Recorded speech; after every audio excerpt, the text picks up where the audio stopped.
Welcome to Vintage Genetics, where it is all about classic bodybuilding, and we are going to do a chest and triceps workout using the basics, a little bit of variation here and there, but the basics we will do. Starting out with the bench press, set number 1 right here. My strength has declined just a little bit because I lost some weight in comparison to my bulk. When I was at my max, I weighed 127 kilos, and right now it's about 118 kilos. So that's a 9 kilogram difference, probably a little more than 20 pounds. So that directly influences your strength on exercises such as the bench press. So it's not the actual neuromuscular strength, but it's the weight of your body. That's why they have weight classes in powerlifting, etc. But anyway, that doesn't matter. It's all about what the muscle perceives. It's how much weight your muscle fibers are being subjected to. And the only way to realize how much that is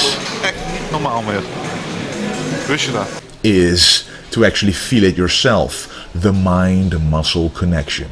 And I made a video a while back about that the mind-muscle connection is a real thing and that you can actually use it to prevent muscle loss. But in the gym, when you're actually actively using it, you can definitely get more gains using mind-muscle connection. So we are at set number 4 right here. My benchmark for bench strength is that I have to do at least 10 reps with this weight. This is 140 kilos. If I go below this, no matter how much or how less I weigh, there's something wrong. But I never go below this. I haven't gone below this in over a year, so that's very good. And then because it felt pretty good, I'm going to do a slightly heavier set with 150 kilos. But what I want you to take attention, look at, is that my form remains the exact same no matter how heavy I go. I don't put my butt off the bench, I don't arch my back more, I don't do any of that. I just keep the form the exact same, so the angle at which my muscles are being worked remains the same, so the exercise doesn't change for your muscles. Because remember, all your muscles are doing and feeling is what's happening to them. They don't know what exercise is being done. So if you want to maximize progressive overload, you better not change up the form. But anyway, just after I did that set you just saw, I'm going to do a drop set with 100 kilos.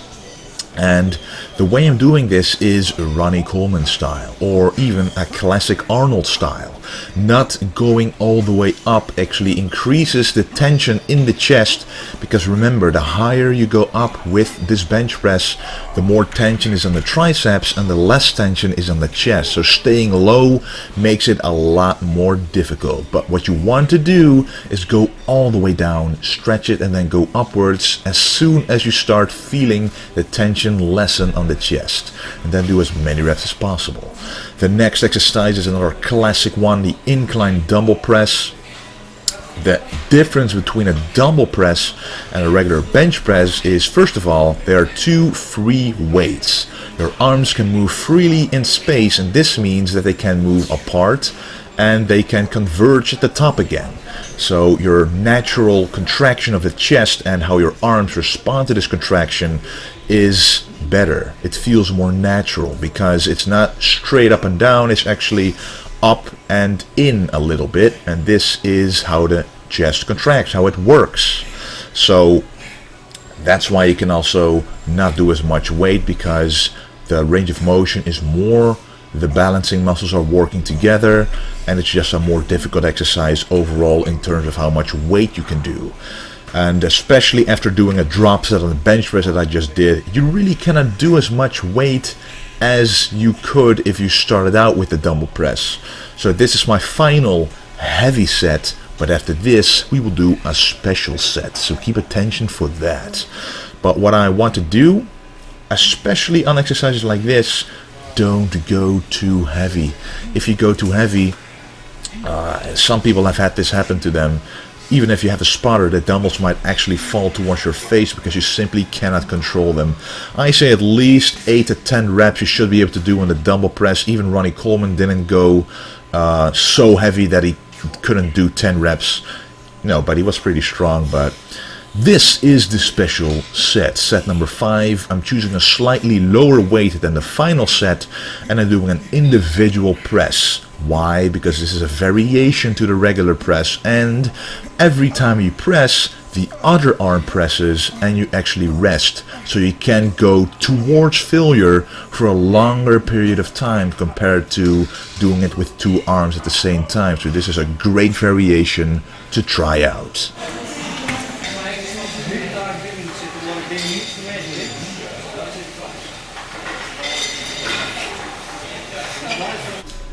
Here you can get a little view of the gym. It's quite big. Every single equipment that you want, it's here. And yeah, every single muscle group you can do, a lot of different exercises. And right now we are going to do the cable flies. I would normally probably do dumbbell flies, but it's been a while since I've done cable flies, and the difference between dumbbells and cables is apparent when you look at the chest. The difference is that you not only have a stretch during this exercise, but also a contraction. And I'm emphasizing the contraction right here because I'm keeping it there for about a second. This causes the squeeze, the time under tension, to increase, and I firmly believe that when you consciously squeeze the chest and squeeze the muscle that you're working, that it progresses faster, it becomes fuller, the fibers are more pronounced, etc. So that is really the big benefit of a cable fly, that no matter where during the range of the motion that you do, there's always tension on the chest. As you can see, I'm stretching the chest to the maximum and contracting it to the maximum as well.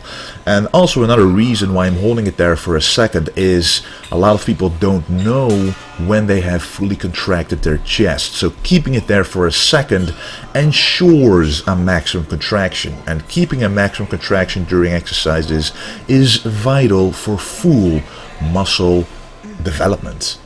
And right here we are going to do reps until and beyond failure. Right here we're already moving beyond failure, and it's very nice to have a spotter for this, because normally you would possibly do a drop set, for example, but doing this increases the time under tension because the tension simply won't leave. It'll stay right there in the chest where you want it. And then I'm going to do a decline bench press. I used to not like this exercise that much, but I decided to do it more often because when I feel it, I really feel a different part of my chest working in comparison to a regular bench press or a dumbbell press. I literally feel the bottom of the chest being worked more. It's squeezing more, it's contracting more compared to other exercises. And of course, while here checking my progress a little bit, getting a little leaner day by day, not too fast, not too slow, but just right. And then it's time for set number 2, and I'm only doing 3 sets here because I'm pretty much fatigued, especially when you're doing a fly exercise during which you can fully fatigue the chest muscles. It is very difficult to then do another compound, but that's exactly why I did it. Look for the challenges, but remain sane at the same time. That's why I'm only doing 3 sets. I recognize that during the second set I was already struggling with a lightweight, so I'm only increasing the weight by a little bit. And of course there's always going to be a spotter right there to help when it becomes difficult. And this is very good as well, helping you beyond failure, especially knowing that this is the last set of the last chest exercise. You give it everything to make every single fiber in that chest cry.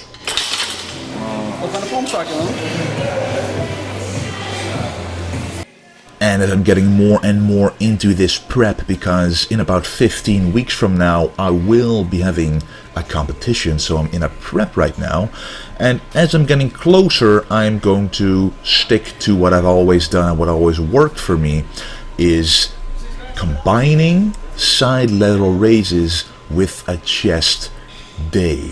Why? Because when you work the chest, you work the front delts already, and what's left is the side delts. When you're doing back, you work the rear delts automatically. So the only part of the delts that you're not working is the side, which is why I include it during chest.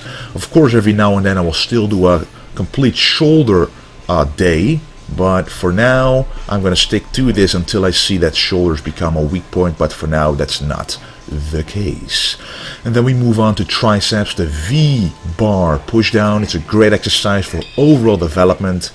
To me, it's kind of a combination between a pushdown and a close grip press, because I really feel the entire triceps working. If I would be doing a rope pushdown, I would feel the small head working, and if I would be doing an overhead tricep extension, I would feel the long head. But during this exercise, I feel the entire triceps burning and filling up with blood.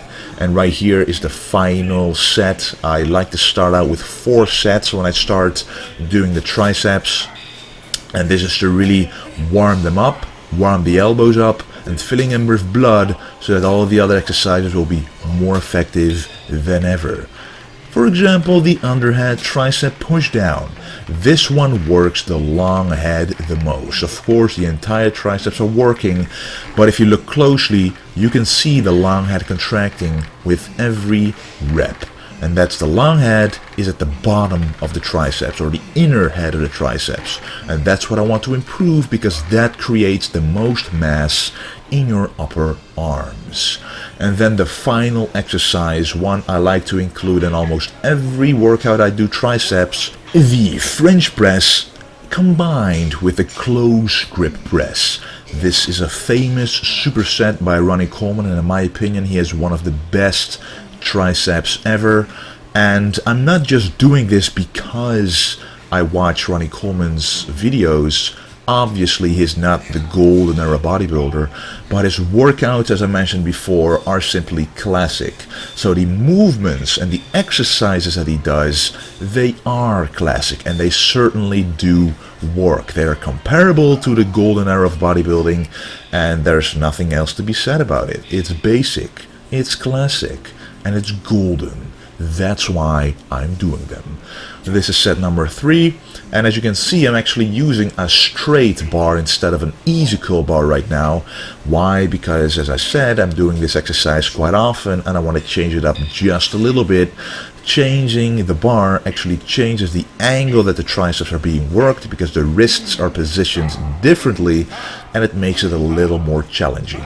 So this is the final set that I'm going to do on this workout. Actually, that one more set after this to failure, but this is the last one in this video. So chest and triceps, basic exercises, sometimes a little different, just to spice it up a little bit. Okay guys, I'm cooking something right now, and it's a typical fish rice meal, but you shouldn't always eat this very bland. You can really make it more tasty, and let me show you a very simple way how to. Alright, my rice is cooking right here, and what I'm doing is something very simple. I've got a red onion and a yellow bell pepper, which I put in here with 10 grams of coconut oil. So I'm letting the juices sweat out a little bit, release the flavor. And when the rice is done, and when this is nice and caramelized, I'll add the rice to this, add a little salt, maybe a little turmeric, or a little other spices for taste.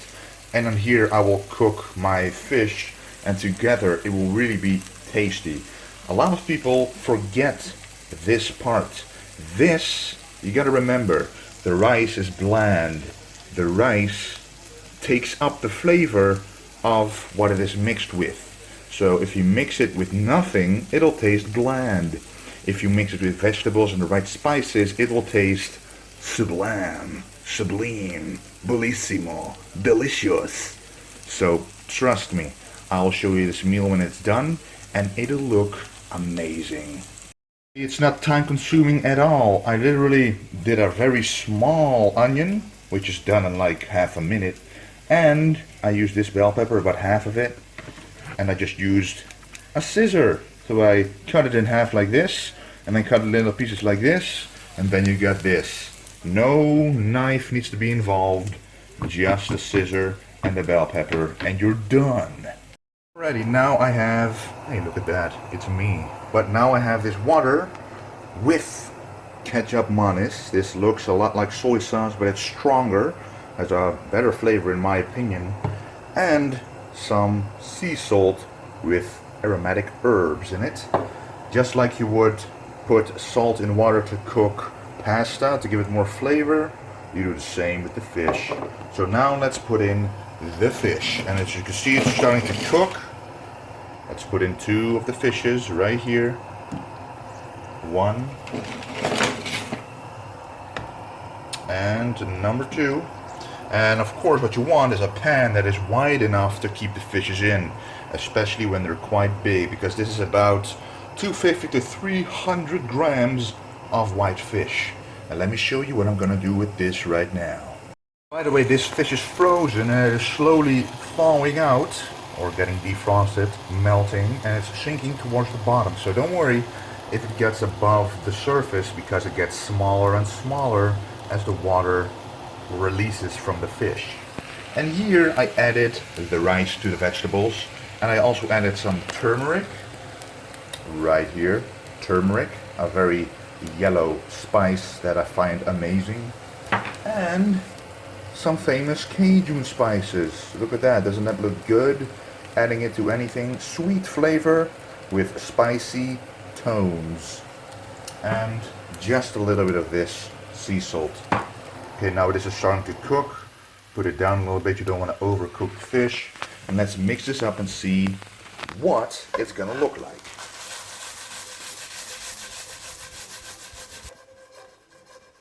Alright, so it's mixed up almost entirely. As you can see, the spices have mixed in the rice. The vegetables have as well. And because they're caramelized, they released some flavor, they released some juice, which is seeping into the rice as we speak, giving the rice a very amazing flavor. And guess what? We did not add any calories, because I'm always adding 10 grams of coconut oil, which is the only kind of calories I'm adding. And the spices and vegetables add a negligible amount of calories. Now when this fish is done, I put it right on there, and then the meal is finished. So let's see what that looks like. Well, obviously a big part of a diet is how appetizing it looks as well. Because remember, when you're always eating the same foods and it always looks the same, you don't really like the taste and flavor. You see your meal, you see the bland white chicken, the bland white rice, and maybe some green broccoli. And on that plate, the broccoli seems the most appetizing. Doesn't that seem like a problem to you? Of course I like broccoli, but you know what I mean. After a while it simply gets boring. You want to spice up your food. And this is what I like to do every single day, every single meal. Obviously, you don't always have the time to do this, which is why I sometimes use the active fry or make big batches. As long as you have your spices with you, put your spices in there, put some vegetables in there, the taste will be amazing and you will eat it so much more easy. Let's just take a look at it again. Guys, look, you can see the glistening vegetables, the rice, yellow vegetables, yellow rice, and the fish is even a little yellow. Just a summery, delicious meal that's just going to be amazing. So let's make some gains. Alright guys, I hope you enjoyed that video. Let me know what else you want to see, but don't worry, a lot more and a lot of different stuff is coming. Next up is the Q&A. Thank you for watching, and don't forget to stay golden.